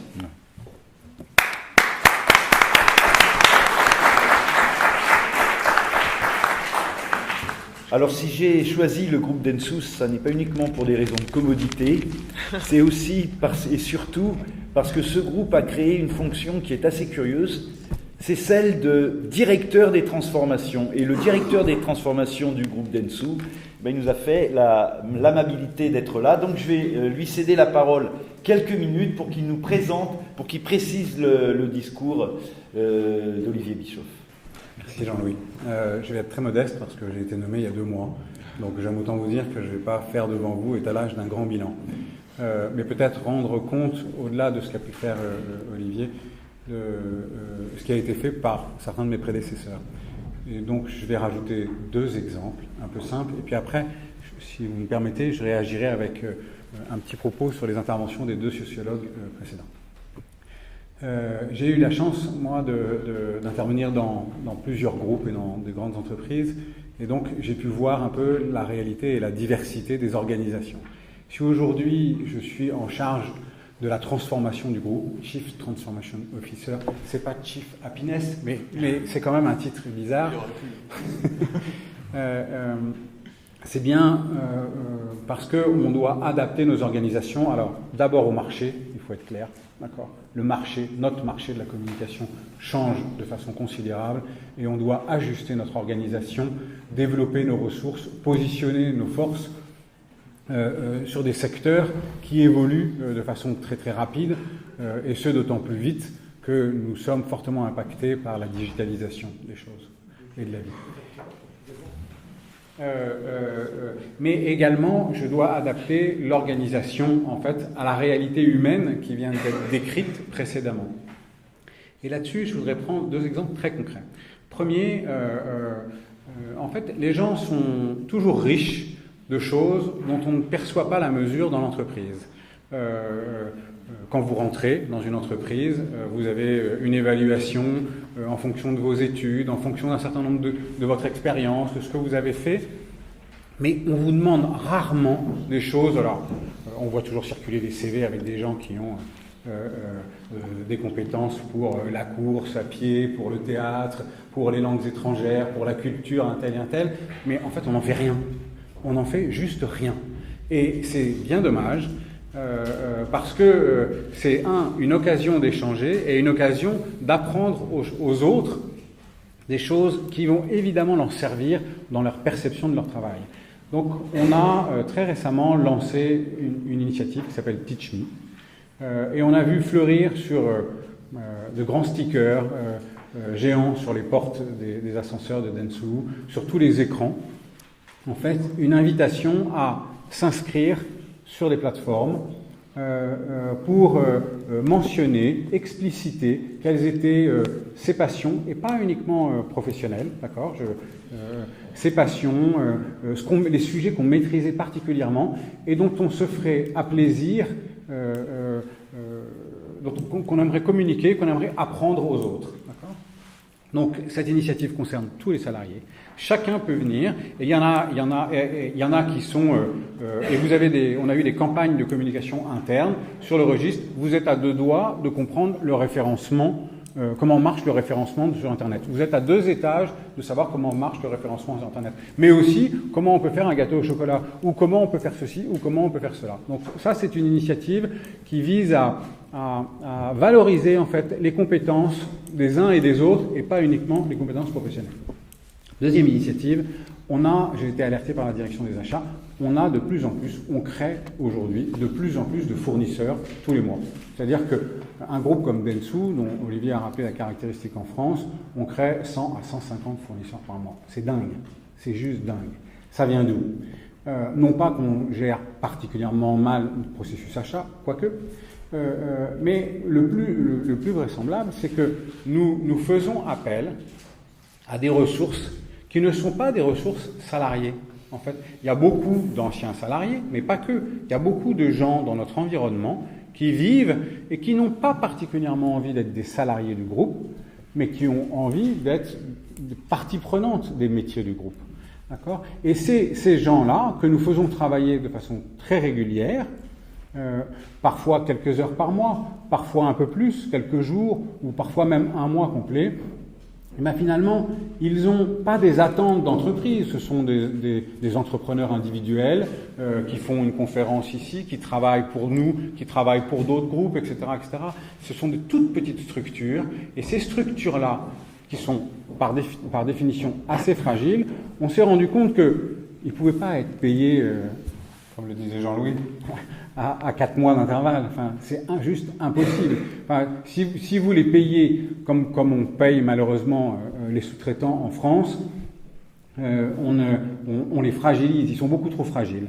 Donc, on a réussi, pour certains d'entre eux, pas tous, d'accord, mais pour certains d'entre eux, on a réussi finalement à les englober dans un processus de paye salariale. C'est-à-dire, en clair, on leur offre la possibilité d'être payés tous les mois, de façon certaine, le 28. D'accord ?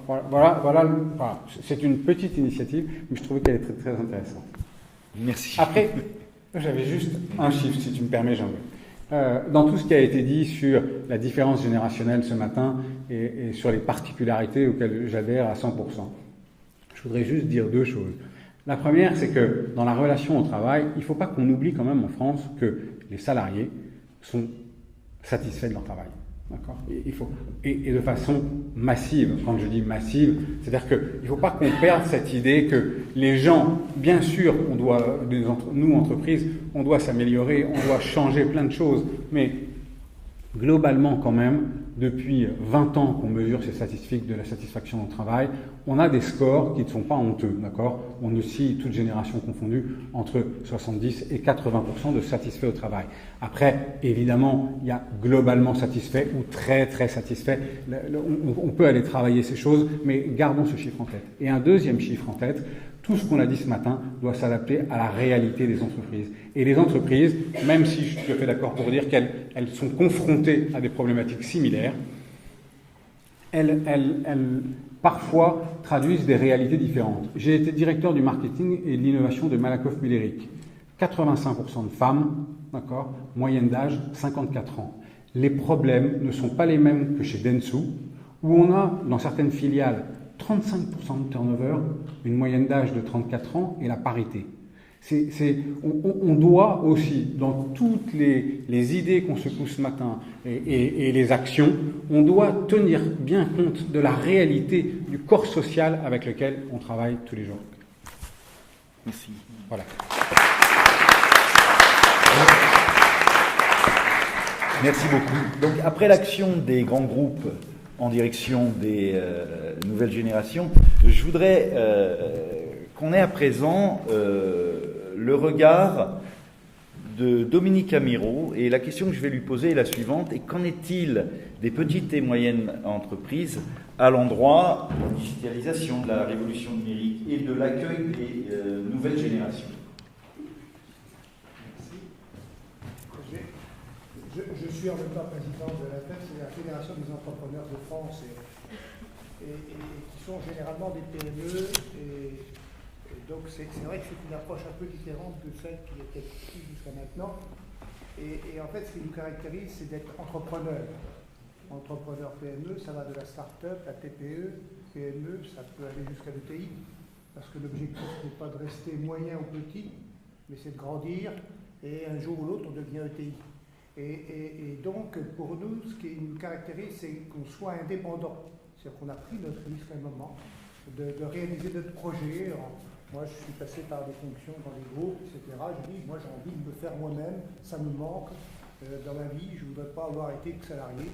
Je veux, même mandataire social, je veux pouvoir me faire moi-même. Donc, je suis parti, et quand on réalise son projet, on assume ses responsabilités, et surtout, on prend des risques.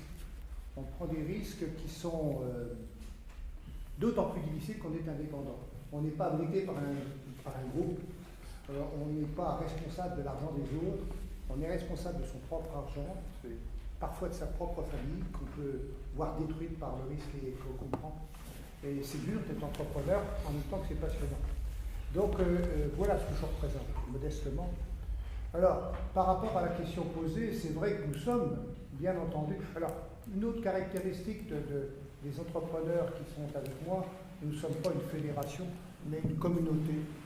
Et une communauté de partage, parce que comme nous sommes tous relativement petits par rapport à des clients qui sont grands, par rapport à des concurrents qui sont souvent des multinationales, donc notre seule manière de nous ressourcer, c'est de partager nos expériences et d'essayer, parce que c'est toujours bien mieux qu'a pu faire un de nos pères, qu'il n'y a qu'à faucon d'un expert, parce que si mon copain l'a fait, il a la même situation que moi, donc je dois être capable de le faire. L'exemplarité et l'exemplarité est fondamentale. Et donc, on est dans ce contexte de relation notamment avec les clients de la grande distribution. Et effectivement, la plupart des fédérations critiquent nos clients en disant ils nous exploitent, ceci. Ben, nous, on a pris une position différente, parce que la meilleure manière d'assurer notre risque, c'est d'être bien avec nos clients. On aime nos clients, puisque c'est eux qui nous assurent contre le risque et qui nous permettent de réaliser nos projets. Donc on a dès le départ, et ça depuis plus de 5 ans, développé des relations commerciales collaboratives.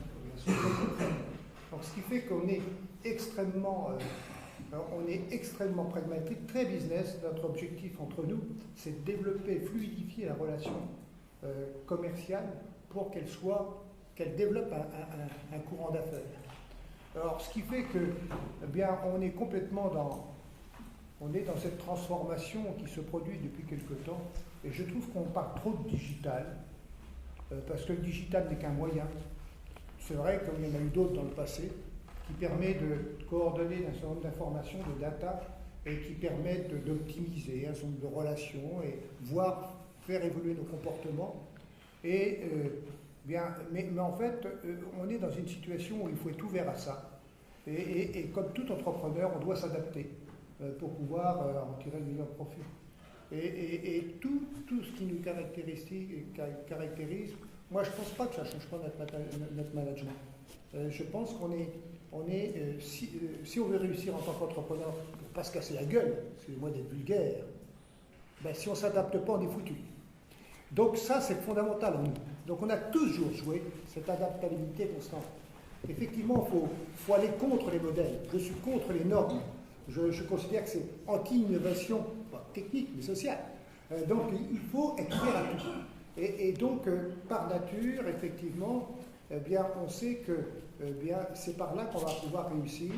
Et on essaie d'inculquer ça à nos équipes.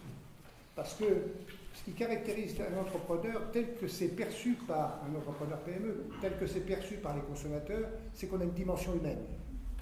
On a une dimension humaine, et c'est vrai, c'est-à-dire qu'on incarne notre projet, notre entreprise, mais on ne fait rien, on ne réussit rien sans nos équipes. Donc toute notre dimension, notre force, c'est les hommes. Et le problème du management, je ne sais pas ce que c'est.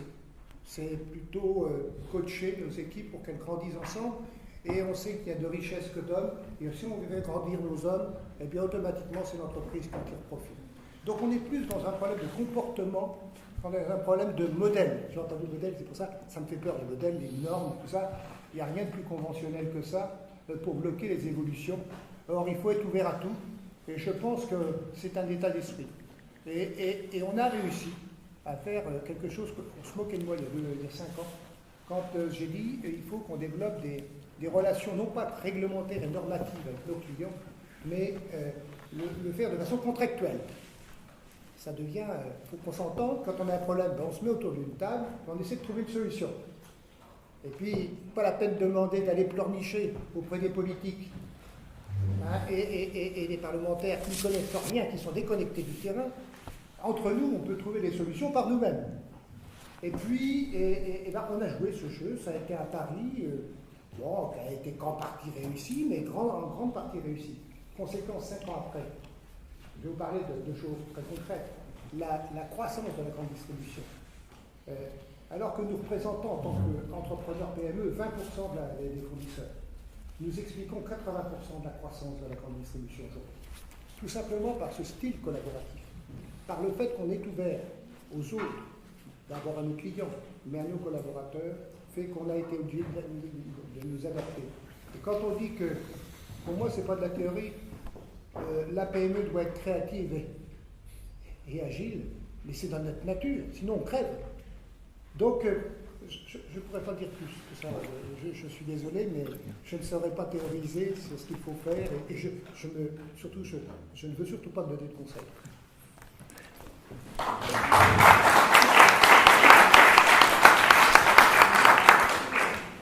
On remarque quand même qu'à votre manière propre, vous appliquez la loi d'horizontalité. Hein. Donc, eh bien voilà, le moment de passer le micro à la salle est venu.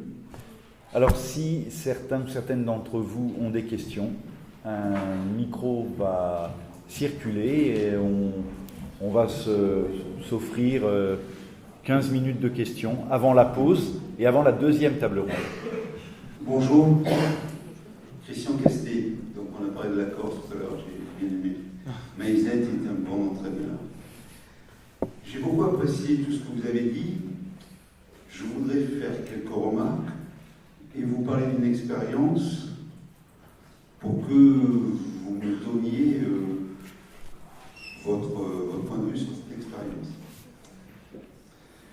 Alors d'abord, moi je pense que le néolithique, ça a été aussi une très grande révolution et qu'il y a eu de très grandes révolutions autres que le digital. Je pense aussi que les changements du rapport salarial, les changements du rapport entre les gens, les changements du rapport au travail, ça a été très bien décrit par Kondratiev avec les différents cycles économiques. Et je pense que ces entreprises que vous avez décrites, il y a eu peut-être des signaux faibles qui existaient auparavant, mais j'ai travaillé avec des entreprises apprenantes, comme Ben & Jerry's, comme Body Shop. Donc ces entreprises-là mettaient en avant des valeurs très fortes, une vision d'entreprise, un partage, de la collaboration, un sens social. Et donc ça existait. Il y a une entreprise, Semco, qui a fait l'objet d'un livre de Ricardo Semler, où il n'y avait aucune hiérarchie. Ils construisaient des moteurs d'avion, ils construisent toujours des moteurs d'avion. Ce sont les ouvriers qui construisent des moteurs d'avion, qui recrutent, qui s'organisent, etc. Donc ça existe. Alors je vais vous parler d'une entreprise maintenant que je connaissais bien. C'est une entreprise dans laquelle j'ai travaillé, où on a poussé, donc il n'y avait aucune hiérarchie, complètement plate. Les salariés sont devenus tous actionnaires avec les clients, à part égale, organisés une voie, un homme, une voie. Bon, c'est une compagnie d'assurance, en plus très compliqué. Donc ça a marché pendant quelques années. Quand tout le monde a participé, quand le directeur général créateur de cette société est parti, c'est redevenu une société complètement classique, c'est-à-dire que toutes les personnes qui travaillent là-dedans ont voulu de la hiérarchie refaire une société complètement classique. Donc je vous interroge sur cette entreprise-là.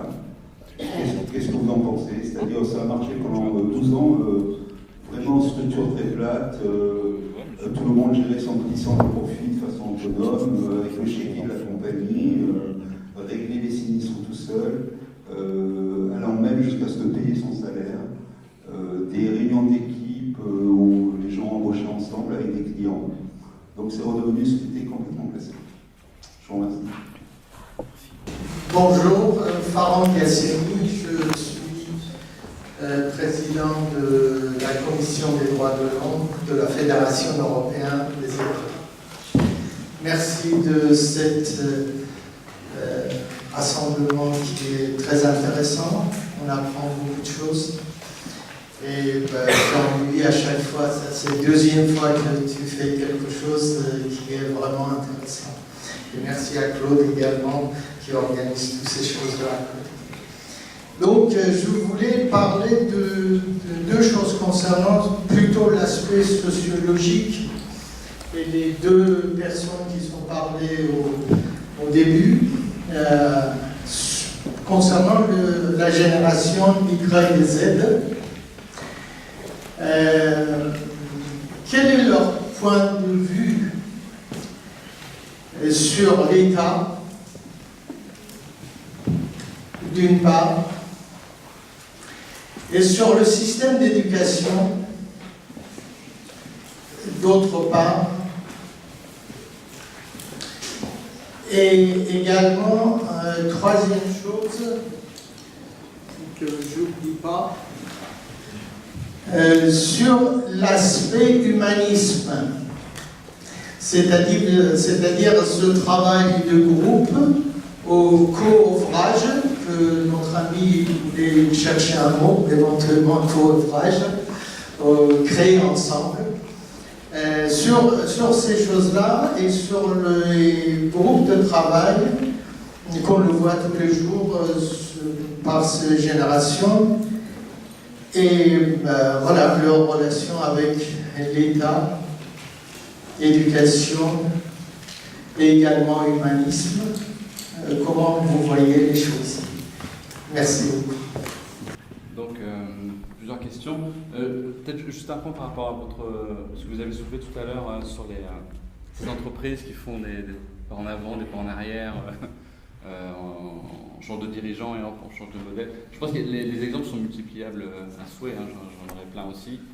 Ça montre bien que cette idée d'horizontalité, c'est pas programmatique. Vous voyez, on a besoin pour créer, que ce soit des institutions, que ce soit des modèles, c'est un langage programmatique, il faut qu'il y ait des choses qui s'enchaînent, etc. Là, ce qui est en train d'être proposé aujourd'hui, c'est une espèce de parenthèse historique, c'est le moment de la mutation, justement, où précisément la plateforme, l'horizontalité, tout ça, c'est pas des choses qui sont... c'est des choses qui indiquent le changement, qui indiquent qu'on est en train d'essayer de modifier quelque chose, mais c'est pas ça la solution. Donc c'est pour ça qu'on peut mettre en place des choses, on va servir du café dans les agences bancaires, puis après on va dire, en fait ça sert à rien, on va arrêter, on sait pas, on avance, on recule, etc. Ce qui est totalement normal, et je pense qu'on va être dans cette période d'incertitude pendant encore un moment, le temps qu'on trouve les bons modèles d'hybridation. Par rapport aux générations, ces nouvelles générations, Z, Y, enfin, je ne sais pas si ça correspond complètement à quelque chose, oui. Mais point de vue sur l'État, point de vue sur l'éducation, il y a plusieurs choses à dire, mais point de vue sur l'État, on voit bien, il suffit de regarder ce qui se passe dans les urnes pour voir qu'il y a quelque chose, en tout cas dans le rapport aux politiques, qui s'est délié. C'est pas un désintérêt pour le monde politique, c'est un désintérêt pour la structure politique telle qu'elle est aujourd'hui, et donc de l'État, etc. Parce qu'en fait, je pense qu'on le voit particulièrement sur la question de l'éducation. La question de l'éducation, notre modèle d'éducation, il s'est enfermé dans une seule possibilité de transmettre la connaissance. Et on le voit bien, ça se traduit spatialement dans des universités, dans des écoles, c'est-à-dire que c'est toujours un maître qui apprend, qui dessert un savoir vertical à des apprenants. Alors il y a des manières d'enseigner de façon plus horizontale, etc. Au final, ça reste quand même grandement ce schéma-là qui est en jeu, parce que on voit justement dans l'éducation, à mon sens, le fait d'inculquer une connaissance.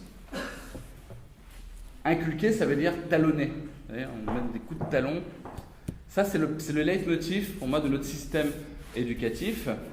Et, ok, talonner, bourrer le crâne, etc. Et on a mis tout en place tout un dispositif, toute une structure autour de ça. Ça a fonctionné, probablement que ça fonctionne.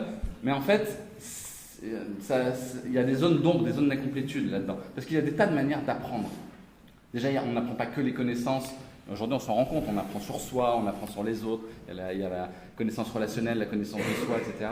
Et puis surtout, il y a d'autres manières d'apprendre, et notamment une qu'on avait mis de côté il y a un peu plus de 2 siècles et demi, qui est l'initiation. Oui. À un moment donné, quand on fait le pari de la pédagogie, justement, en fait, on met de côté un autre terme qui existe dans le dictionnaire, alors, je pense que tout le monde a oublié ça, c'est la mystagogie. La mystagogie, l'enseignement du secret, du culte du mystère, etc., c'est justement ce qui a donné le mot initiation. Et ce qui est intéressant, c'est de voir comment ces jeunes générations, aujourd'hui, vont être particulièrement attirées par Harry Potter, par exemple.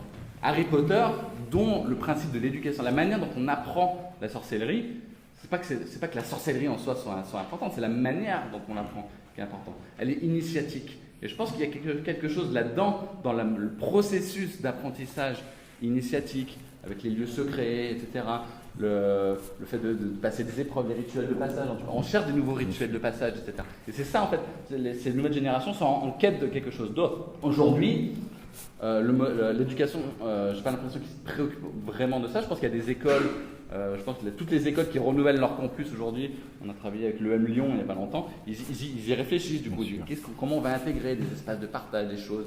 Voilà. Donc il y a quelque chose qui est en train d'advenir, et je pense que ces générations perçoivent une incomplétude du modèle éducatif, et parce qu'ils le voient ailleurs. Il y a un modèle culturel qui se dessine sous leurs yeux, et on se dit, mais alors comment on fait nous pour avoir ça? Comment on devient chaman? Comment on devient sorcier? Pas pour devenir sorcier, simplement pour prendre ce processus qui est une autre manière d'intégrer de la connaissance. Dans le sillon de ce qui vient d'être dit, et pour répondre plus directement et d'un point de vue un peu plus philosophique à Farang, en régime de modernité, la dimension temporelle primordiale, c'était le futur, les lendemains qui chantent, les sociétés à construire. Ce qui est décisif, nucléaire aujourd'hui à comprendre, c'est que la dimension temporelle principale pour les jeunes générations et au-delà des générations Y ou Z, c'est le présent. C'est-à-dire que politiquement, le fait d'appartenir à une entité commune, à une tribu, à une communauté, est en soi et par soi un acte politique. C'est-à-dire qu'on ne peut plus penser le politique comme on le pensait avec les antennes d'autrefois, les antennes de la modernité. Autrement, on rame sur un lac gelé. Il faut bien comprendre que le désir d'appartenance et le fait d'appartenir est en soi et par soi un acte politique. Que ce soit porté ou non à la conscience des jeunes générations. Parce que tout ce qu'on dit là, on a parlé de tribalisation du monde, de resacralisation. Maffezoli parle de sacral. Moi, je parle pour ma part de religieux sauvages, mais c'est à peu près la même chose. Les jeunes générations n'ont pas forcément la boîte à outils, elles n'ont pas forcément les mots pour le dire. Reste que le modèle d'initiation est effectivement un modèle que tôt ou tard il conviendra de penser en régime éducationnel. Voilà moi, pour ma part, comment je pouvais répondre à Farang.